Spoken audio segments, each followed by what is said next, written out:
Salut tout le monde, c'est Makoskid. Alors je fais cette petite vidéo aujourd'hui parce que je voudrais vous parler d'un sujet qui a été traité il y a quelques jours. C'est la condamnation d'un bijoutier parce qu'il a tué le braqueur de son commerce. Alors déjà, la condamnation à 5 ans de prison avec sursis de Stéphane Turc, donc l'individu en question, chez moi ça suscite vraiment une certaine colère. L'avocat des parties civiles a dit, dans une société civilisée, il n'y a pas de place pour la vengeance. Moi, j'ai envie de répliquer autre chose. Dans une société civilisée, il n'y a pas de place pour le vol. J'estime clairement que le braqueur a payé pour son crime. Je dis tout simplement non pas que Stéphane Turc avait raison de tuer cet homme, mais au moins, il a montré son exaspération et il a montré quelque chose que peu de gens savent et que peu de gens comprendront. Depuis trop longtemps, des gérants de supérettes, des buralistes et autres gérants de commerce sont victimes de vols. Ils sont parfois agressés derrière leur comptoir. Il y a quelque chose en France qui est reconnu par l'État, qui s'appelle la légitime défense. Et il existe un art, voire plusieurs, qui s'appelle la self-défense, l'autodéfense. Alors certes, la self-défense en France n'est pas la même qu'en Amérique. En Amérique, on a le droit d'utiliser une arme. Ça fait partie même de la loi américaine, le deuxième amendement que je conteste fortement en tant que Français. Mais là n'est pas la question.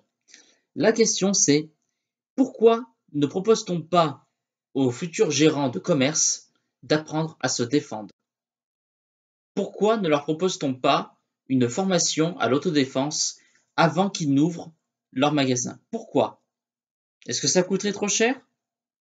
Je crois que là, non. Tout simplement, je parle purement et simplement de formations gratuites, des formations qui sont offertes.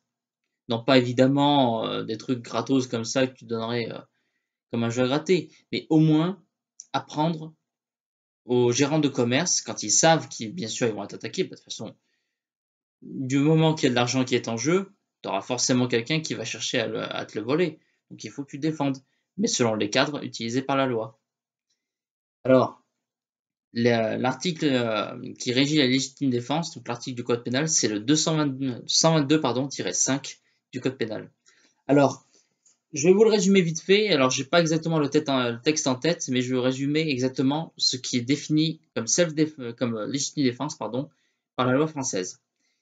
La légitime défense est reconnue si la riposte est proportionnée à l'attaque. Donc, par exemple, si un mec me fout une droite avec son poing et que moi je réplique derrière avec un seul coup de genou dans les parties, c'est la légitime défense. Donc, c'est proportionné, c'est-à-dire qu'il n'y a pas, par exemple, pour vous donner un exemple de disproportion, le mec il est vers toi avec une batte de baseball qui est une arme contondante, donc c'est pas une arme à feu mais c'est une arme contondante, et toi tu as un fusil.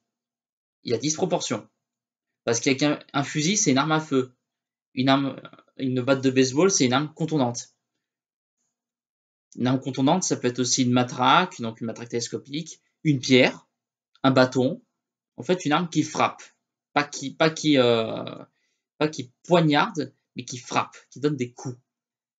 Même je pense les poings, ça doit faire partie des armes contondantes, je sais pas encore. Mais tout ça pour vous dire, pourquoi condamner quelqu'un pour avoir tué un individu? Alors, évidemment, si j'étais le premier promoteur du crime, je l'aurais fait savoir. Je ne dis pas que je souhaite la mort de tous les braqueurs, ce n'est pas du tout ce que j'ai dit.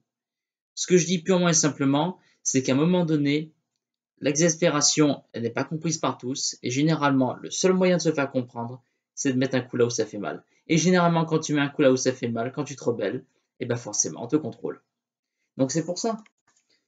Si les gérants de commerce apprenaient à se défendre avant d'ouvrir leur commerce, ou même de reprendre un commerce, peu importe, avant qu'ils ne se lancent dans cette activité, apprenez à vous défendre. Et là, je suis convaincu, mais vraiment convaincu, que si ça n'arrête pas complètement les vols, on n'arrêtera jamais les vols de toute façon, ça pourra au moins réduire drastiquement les taux de cambriolage. Ça pourrait être juste les réduire à tentative, si ce n'est carrément les empêcher complètement d'essayer, quoi. Mais au moins les empêcher d'aller au bout des choses, quoi. Évidemment, si je souhaitais la mort de tous les braqueurs, je l'aurais fait savoir depuis longtemps, hein. Alors ça, putain. Mais là, ce que je dis tout simplement, c'est que via le crime de Stéphane Turc, il y a l'exaspération de milliers, si ce n'est de millions de commerçants qui ne peuvent pas contrôler tous les voleurs et qui n'ont pas les moyens nécessaires, ni même proportionnés, pour arrêter le vol et les braquages.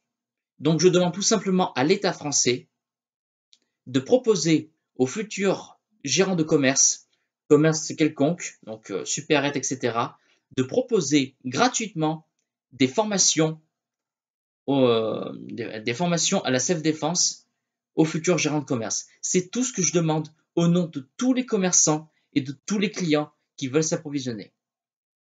Et je suis convaincu, mais vraiment convaincu, que ça, juste ce petit truc, ça changera énormément de choses. Les plus grands changements commencent toujours par les plus petites réformes, et les plus petites réformes commencent généralement en choquant les gens. La seule manière de rendre quelque chose banal, c'est que ce soit un truc choquant avant. Maintenant, si vous ne voulez pas me croire, ne me croyez pas, je m'en fiche. Mais un jour, je suis convaincu qu'on passera par là. Et j'espère que ce jour approchera à grands pas.